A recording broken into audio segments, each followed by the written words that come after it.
TVK സർക്കാർ രൂപീകരണത്തിനായി തിരക്കിട്ട നീക്കങ്ങൾ. വിജയുടെ സത്യപ്രതിജ്ഞ 7 സൂചന. സത്യപ്രതിജ്ഞയ്ക്ക് അനുമതി തേടി ഗവർണർ ഇമെയിൽ അയച്ചെന്നാണ് വിവരം. വിവിധ പാർട്ടികളെ ഒപ്പം കൂട്ടി കേവല ഭൂരിപക്ഷം തെളിയിക്കാൻ TVK ശ്രമം. പിന്തുണ തേടി വിജയ് സംഘടനാകാര്യ ജനറൽ സെക്രട്ടറി KC വേണുഗോപാലിന് കത്തയച്ചു. DMK സഖ്യത്തിൽ തുടരുമെന്ന് CPI വ്യക്തമാക്കി. മനേഷ് മൂർത്തി ചെന്നൈയിൽ നിന്നും, R അച്യുതൻ ഡൽഹിയിൽ ചേർന്നു. മനേഷ് മൂർത്തിയിലേക്കാണ്. മനേഷ് മൂർത്തി, 10 സീറ്റ് അകലെയാണ് വിജയെ സംബന്ധിച്ചിടത്തോളം കേവല ഭൂരിപക്ഷത്തിന് വേണ്ടത്. അതിനുതകുന്ന കക്ഷികളെയെല്ലാം വിജയ് ഇതിനോടകം കണ്ടു കഴിഞ്ഞിട്ടുണ്ട്, ഏതാണ്ട് ഉറപ്പിച്ചു കഴിഞ്ഞിട്ടുണ്ട്. ആരായിരിക്കും വിജയോടൊപ്പം ചേർന്ന് വരിക? എങ്ങനെയായിരിക്കും വിജയുടെ സത്യപ്രതിജ്ഞ? എപ്പോഴേക്കുണ്ടാകും? എന്താണ് ഇനി അങ്ങോട്ടുള്ള TVKയുടെ നീക്കങ്ങൾ?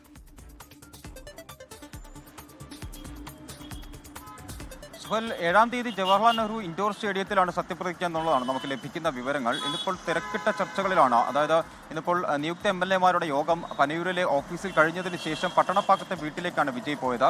അവിടെ മുതിർന്ന നേതാക്കളുമായി, പാർട്ടിയുടെ മുതിർന്ന നേതാക്കളുമായി അവിടെ ചർച്ചകൾ നടക്കുന്നു. മന്ത്രിമാർ ആരൊക്കെ തുടങ്ങിയ രീതിയിലുള്ള ചർച്ചകളാണ് അവിടെ നടക്കുന്നത് എന്നാണ് നമുക്ക് മനസ്സിലാക്കാൻ കഴിയുന്നത്. അങ്ങനെ വളരെ വേഗത്തിൽ ഇനിയിപ്പോൾ സർക്കാർ രൂപീകരണത്തിലേക്ക് കടക്കുന്നു TVK എന്നുള്ളതാണ് ഏറ്റവും പ്രധാനപ്പെട്ട ഒരു കാര്യം. 10 സീറ്റുകളാണ് സുഹേൽ സൂചിപ്പിച്ചതുപോലെ, 10 സീറ്റുകളാണ് ഇനി വേണ്ടത്. 10 ആളുകൾ അല്ലെങ്കിൽ 10 MLA-മാർ കൂടി വേണം ഭരണത്തിലേക്ക് പോകാൻ. അതിൽ 5 എന്തായാലും കോൺഗ്രസിൻ്റെതാണ്. അത് കോൺഗ്രസിന്റെ കാര്യത്തിൽ ഏറെക്കുറെ ഒരു ധാരണയായിട്ടുണ്ട് എന്നുള്ളതാണ് നമുക്ക് നേരത്തെ മുതൽ ലഭിക്കുന്ന സൂചനകൾ. കാരണം സംഘടനാ secretary, AICC general secretary KC Venugopal ഉൾപ്പെടെയുള്ള കോൺഗ്രസ് നേതാക്കൾ അത്തരത്തിലുള്ള ചില സൂചനകൾ എന്തായാലും നൽകിയിട്ടുണ്ട്. മറ്റൊന്ന് ഇടതു പാർട്ടികളാണ്. പക്ഷേ ഇടതു പാർട്ടികളിൽ നിന്നും അത്തരത്തിലൊരു പോസിറ്റീവായൊരു നീക്കം കൃത്യമായി തന്നെ വന്നിട്ടില്ല. VCക്ക് വിടുതலை സിறுத்தைകൾ കക്ഷി, അവർക്ക് 2 സീറ്റുണ്ട്.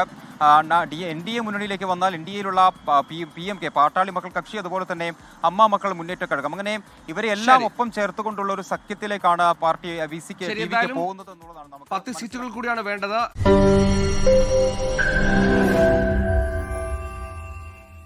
ലോകത്തെവിടെയായാലും ഏത് സമയത്തും 24 വാർത്തകളും ഓഗ്മെന്റഡ് റിയാലിറ്റി പാക്കേജുകളും എക്സ്പ്ലെയിനറുകളും വിശദമായി കാണാൻ ഞങ്ങളുടെ YouTube ചാനൽ നിങ്ങൾക്ക് സബ്സ്ക്രൈബ് ചെയ്യാം.